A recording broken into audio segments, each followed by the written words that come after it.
Hello everybody and welcome to part 4 of this series. Please do watch the first 3 parts before you watch this one. It will give you a better understanding about the things we're talking in this part.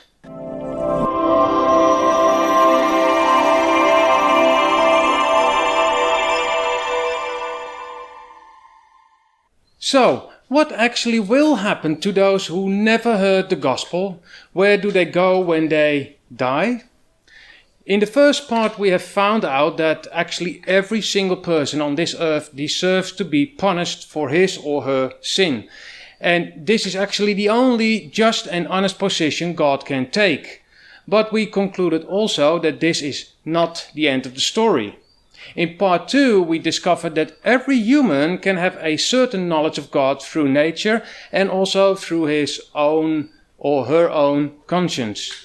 With the knowledge of the first 2 parts, we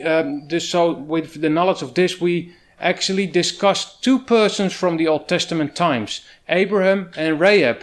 These 2 got saved through their faith in God. The whole driving force behind the saving faith of these Old Testament people seemed to be that they first recognized God through general revelation, through nature and their conscience. Actually, of Abraham, we know for sure that God also intervened and talked to him, thus giving him a special revelation, or in a fancy word, we call that theophany. But looking at Rahab's conversion, it's a bit harder to determine what it was that put her on the right track. Was it that she already knew that there is a God of heaven and earth? Was it because she heard the stories about the interaction between Israel and God? In any case, she turned her whole life towards God, leaving behind a depraved and corrupt culture. But now I think we need to address the elephant in the room, because I can hear the question already. Can we trust that many more will come to a saving faith through general revelation only? And my short answer would be no. And I know, that's a gloomy answer, I know. So I will explain this a little bit more. Looking around, I see many who really understand that nature didn't come into being by chance. Many will even acknowledge that their moral compass is there to help them to choose between good and bad. But how many... Let me ask you this question. How many people do you know who didn't know anything except nature and their conscience, and they called out to God saying something like, "Oh, higher being, I want to get to know you"? You know, people who grew up in a culture where they worship ancestors, but then looking around, they realize that they are involved in rituals that are just gross and immoral. All of a sudden, they look at the cow horn with magical powder, and they recognize that it is just that, a cow's horn with some yucky stuff inside. And when they realize this, they, like Rahab, leave everything behind and find the Creator. No, this doesn't happen often, does it? I can't really say never, because I just don't know every person that has lived or lives today. But I do know an awful lot of people, but none of them fits the description. The opposite is actually easier to find. People who know that there must be an ultimate God, and they know that what they are doing is wrong. But they keep doing it anyway until they do not hear their own conscience anymore. Most of us are like that, right? Even the most diligent Christian decides, so now and then, to refuse to listen to that inner voice. And this is totally in line with the biblical teaching. No one really seeks God. Romans 3, verse 11. There is none that understandeth. There is none that seeketh after God. So, again, The times we see people turn and seeking God because they recognize His hand in nature and their conscience are very rare. Sure, they include possible examples in the Bible like Rahab, but most people just need something extra. Even though the saved people might not have known anything about the work Jesus did or would do in the future, when you talk about Old Testament cases, they are still saved through His work. Acts 4 verse 12. Neither is there salvation in any other, for there is no other name under heaven given among men whereby we must be saved. So when Abram trusted God for his salvation, he actually trusted the right person. It was God who became flesh and was born here on earth to work salvation for all. Trusting God meant that he ultimately trusted Jesus, even without him knowing it. I actually believe it's safe to say that the whole Old Testament pointed to Jesus. The laws, the sacrificial ceremonies, and also the story in which Abram has to offer his son Isaac. It all became fulfilled in the work of Christ. Hebrews 11 verse 1 and 13. Now faith is the substance of things hoped for, the evidence of things not seen. These all died in faith, not having received the promises, but having seen them afar off, and were persuaded of them, and embraced them. So the faith obtained by people who did not know the gospel is looking forward. All examples in Hebrews 11 demonstrate a faith and a trust that God would save them. They probably didn't have a clue that it would be through Jesus, but they were sure God would do it one way or another. A common misconception about the Old Testament way of salvation is that Jews were saved by keeping the law. But we know from Scripture that that is just not true. Galatians 3 verse 11. But that no man is justified by the law in the sight of God. It is evident, for the just shall live by faith. And Paul is actually quoting Habakkuk 2 verse 4 here. Salvation by faith apart from the law was an Old Testament principle. Okay, so let us dive in some difficult questions here. Have you ever wondered how little one can know and still be saved? Of course. No, you have never had this question. No, we don't have these questions, I know. But there are others who do. You see, general revelation is what we have. It is this revelation which prepares us for more. And that's why we actually should stop asking how little can someone know and still be saved. How about those who live somewhere in the middle of the rainforests? They don't know anything about the God of the Bible. How much faith do they have to show to be saved? This is just actually a really silly question and cannot be answered properly. God will judge accordingly. And He knows the heart. He knows the intentions of every human being, what we do. It's like asking me when it's okay to divorce your husband or wife. I could give you some biblical texts that seem to tell when it's fine to do so, but honestly, the situation is almost never that simple. True, there are exceptions, but most of them are just rare. And I'm not going to tell you in this video when it's permitted. Likewise, I cannot give you an answer on how little one can know and still be saved. I'm absolutely positive that people get saved while knowing almost nothing, but again, these cases are really, really rare. What I do know is that the majority of people who get saved did receive some kind of extra or special information. You might want to read Hebrews 11 again, about the people of faith. Reading through those witnesses, you'll see that all of them received extra information. Like I said, Rahab received information about the great deeds of the God of Israel. Some seem to be thinking something like, well, they don't know anything. Maybe they are saved, right? But that's mixing up faith, the word faith, with the word ignorance. Because faith is required to be saved, not ignorance. You cannot be saved because you're ignorant. Sorry. Okay, so that brings me to the next thing. Did you ever heard somebody say that we don't really have to evangelize or send out missionaries? I mean, they get saved anyway, right? They've got general revelation. Maybe you've never heard this line of reasoning before, but I sure did. Let me shock you a little bit more. I actually heard this mostly from Christians who were wondering about this idea. And my full answer is simple.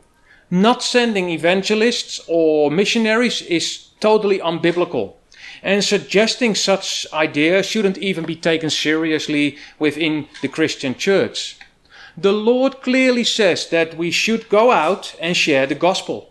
Numerous testimonies of individuals and even whole tribes who all had general revelation. They neglected this revelation and they worshipped false gods anyway. They worshipped nature itself or anything else until the gospel reached them. And they repented and they put the trust in Jesus. If you like to see such a story, I would like to recommend you a documentary about the Mook tribe. I will put the link to that video in this description again. And I assure you, if you see this video, Isaiah 52 verse 7 will come alive for you. Because it says, how beautiful upon the mountains are the feet of him that bringeth good tidings, that publisheth peace, that bringeth good tidings of good, that publisheth salvation, that saith unto Zion, thy God reigneth.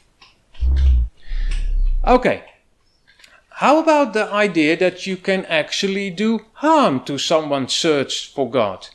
I've been in hospital for, this is just another anecdote. I've been in hospital for a knee operation. This is already some years ago. While I was lying in my bed, I talked with a lady at the opposite side of the dorm. It was great because she really wanted to know all about Jesus. Now in this big dorm, that's what you call it in English, I think, were 6 or 8 beds. I can't really remember.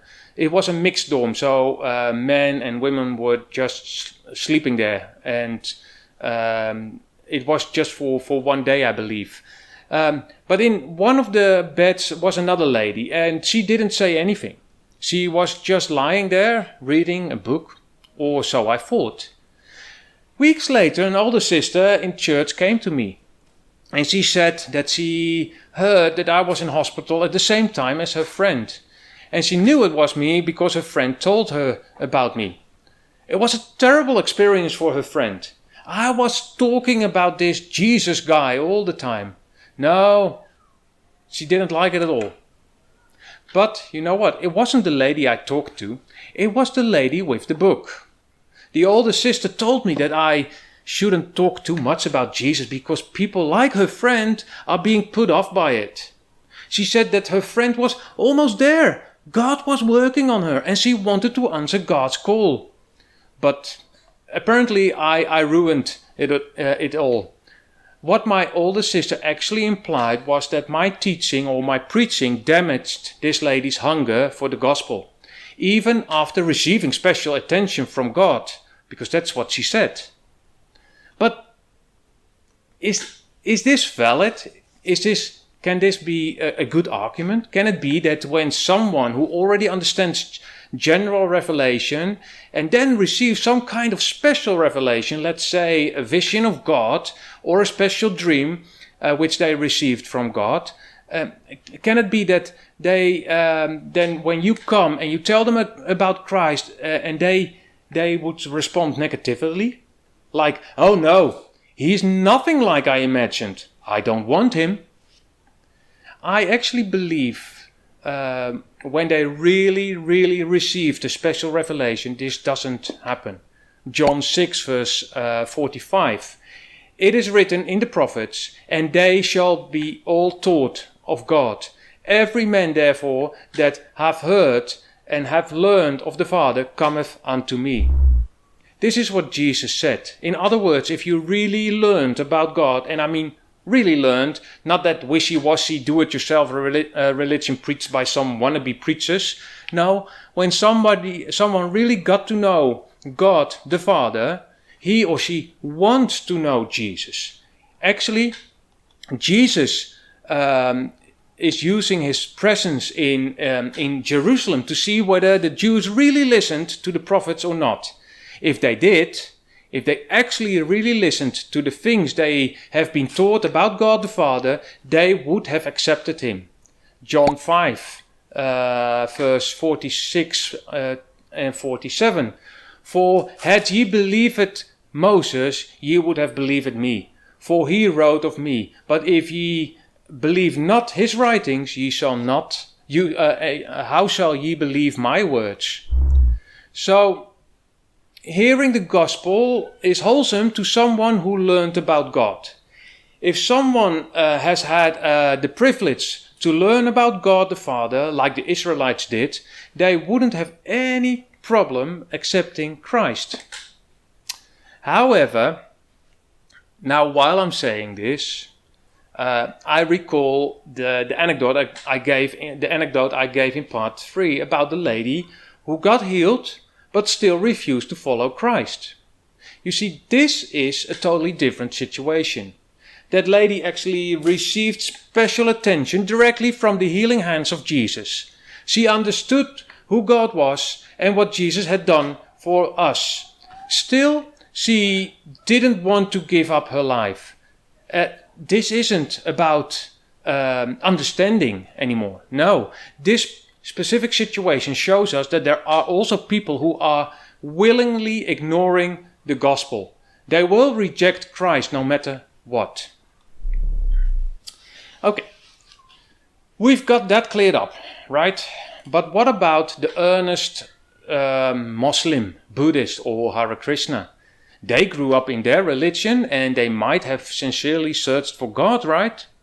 Well, you might think so, but I actually believe this is false. Deep down in all other religions, they are rejecting God the Father. I could give you many examples of different religions out here, but I will suffice by saying that none of them actually worships a personal and loving God. It's all about this far away God or energy that ultimately isn't concerned with its or her or his creation. It is amazing that we have testimonies from those who started to question their religion. They look around, they looked at the idols, they thought about their mantras, and they started to realize that the God of creation cannot be found in any of these. And how can he? He created everything, but he himself is outside this creation and not created but eternal. It is the moment they start to ask these hard questions, those questions that aren't really appreciated by the religious leaders because they don't know the answers and rather keep the status quo. Often you hear that they then turn secretly to the evangelist or missionary in the neighborhood. And after a while they'll accept the gospel of Jesus Christ. And this is what we see and hear throughout the ages. I began to work on translating Bible stories back in 2017. This is another anecdote. I love that. Anyway, somewhere in February 2018, I started to visit a village where I shared these freshly translated Bible stories. People listened and were very curious since they had not heard these stories yet, especially not in their hard language. Anyway, around August, so about 6 months later, August 2018, a young couple from outside the area moved into this village. They were sent by their church to plant a new church. And within no time, they could start. Very surprised that some people were readily accepting the gospel. The point I tried to make is that these new believers already searched for God.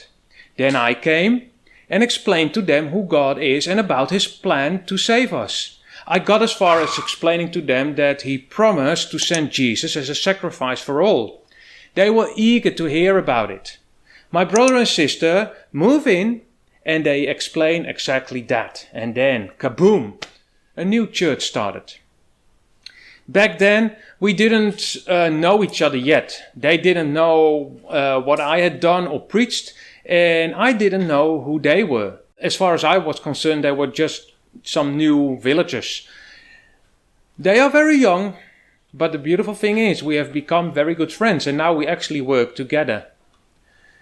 So if someone in a different culture and religion sincerely seeks God, they will get the chance to meet him. This is what the Bible teaches, and this is the experience of many missionaries throughout the world.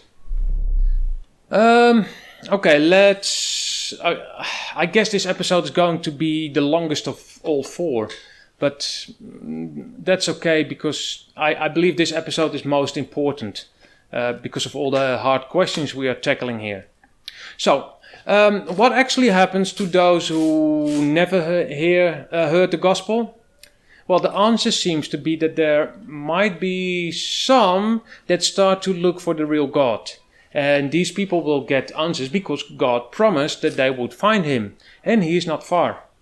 However, Scripture also teaches that many, not to say most, are totally not interested in finding him.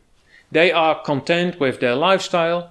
They push away the gnawing feeling that they are doing something wrong. Likewise, they willingly ignore all signs out there and they tell themselves that there is no God or creator of everything. This means that many will be lost for eternity. No matter how hard they try to please the ancestors or how diligently they try to keep the commandments of their own religion, no matter how big their investment is in society, or how many grannies they help to cross the streets, and how many money they give to humanitarian organizations, doesn't really matter. People cannot save themselves by keeping the law. People can only be saved by faith. And not just that kind of faith which is required in their own religious groups. No, faith in the Creator of heaven and earth. The one who gave them life in the first place, who put the stars in the heavens, in the heaven, and as a sign of his existence. So this is why throughout ages the church with the capital C, so the universal church, has sent out missionaries. This is why evangelists try to grab every opportunity to tell others about Christ. Christians have been called to love their neighbors. Remember? It is this love that should urge us to do everything in our power to teach the world that there is a Savior and that they can be saved and that God can be found. Okay, let's look at one last passage in the Bible. Let's go to Matthew 11, verse 21, and we also read verse 23. Woe unto thee, Chorazin! Woe unto thee, Bethsaida! For if the mighty works which were done in you had been done in Tyre and Sidon, they would have repented long ago in sackcloth and ashes. Verse 23. And thou, Capernaum, which are exalted unto heaven, shall be brought down to hell. For if the mighty works which have been done in thee had been done in Sodom, it would have remained until this day. Whoa. If I read this and I understand Jesus' words to mean that if he actually really came to Tyre and Sidon and Sodom, if he had performed all his deeds, his miracles, resurrections, exorcism and sermons there, they would have repented. If this is what it says, and I believe it says exactly this, does this then mean that there might be people who would have been saved if they heard the gospel? Would they have been saved for eternity if someone had come to them and preached the gospel? Can it be that because no one came to them, they stayed in their sin and got condemned accordingly? Totally just, condemned justly, because I mean we all deserve to be punished, but damned anyway, condemned anyway. I'm afraid that this passage strongly implies this. I think that this is the theme throughout the whole Bible. People who might have been saved if they've heard just a little more. If the great deeds were performed among them, they would have repented. This is actually a very frightening thought to me. You see, there are those who say that if they don't tell their neighbor about Christ, God will definitely send someone else to do it. Like, if someone is destined to be saved, God will do anything to make that happen. But this argument then relieves them only from their worries. Evangelism has always been high on my agenda, and I've always tried to mobilize others to share the gospel. But many actually use this excuse. Nah, I'm not just an evangelist like you, or I'm not that talkative. I don't know enough about the Bible. I don't know nothing about teaching others. And then they come with this final knockout argument, like, oh, well, God will send somebody else. They always throw that one on the table when they run out of good excuses. But if this argument holds, then there would be no need to send out missionaries, church planters, evangelists. In that case, we shouldn't be worried about the unreached at all. And I wouldn't have to make this video in the first place. So think about it. Anyway, I could go on for a few more hours, but I think this is a good time to stop. I'll give you one last text to think about. I read this text from the Amplified version. I know there are some of you who rather have me reading from the King James or an equivalent of the King James, but this version gives a description of the text, and I believe it does a good job with this specific text. Let's go to 2 Timothy chapter 4, verse 1 and 2. Here we go. I solemnly charge you in the presence of God and of Christ Jesus, who is to judge the living and the dead, and by his appearing and his kingdom. Preach the word as an official messenger. Be ready when the time is right, and even when it's not. Keep your sense of urgency, whether the opportunity seems favorable or unfavorable, whether convenient or inconvenient, whether welcome or unwelcome. Correct those who err in doctrine or behavior. Warn those who sin. Exhort and encourage those who are growing towards spiritual maturity. With inexhaustible patience and faithful teaching. So this is a huge topic, I know. And I hope I've tackled it enough to give you some more detailed idea about it. I very much appreciate your input in the comments. So if I forgot some questions or you have some other ideas about certain things, let me know in the comments. As always, my videos can also be watched on BitChute and YouTube, but I'm mostly active on Odyssey. So if you want to comment on this video, I would suggest doing so on Odyssey. But to comment, you'll need an account on Odyssey, but if you use my invitation, which you can find in the description, we both get some free LBC. That's nice. Along with the invitation, I'll put a link to an essay with the title Why Mission Matters, seen from a secular viewpoint, in the description of this video. Also, you'll find ways to support me, which some of you already did. And I really want to say a big thanks to you. It is a huge encouragement to know that you actually appreciate my work. So thank you for watching, and I wish you God's rich blessing, and we'll see each other in the next video. Thank you for watching this video. You can give me a thumbs up if you liked it. You can also subscribe to my channel, or even better, follow me on Odyssey. That way you will never miss a new video. You will find all the links in the description below.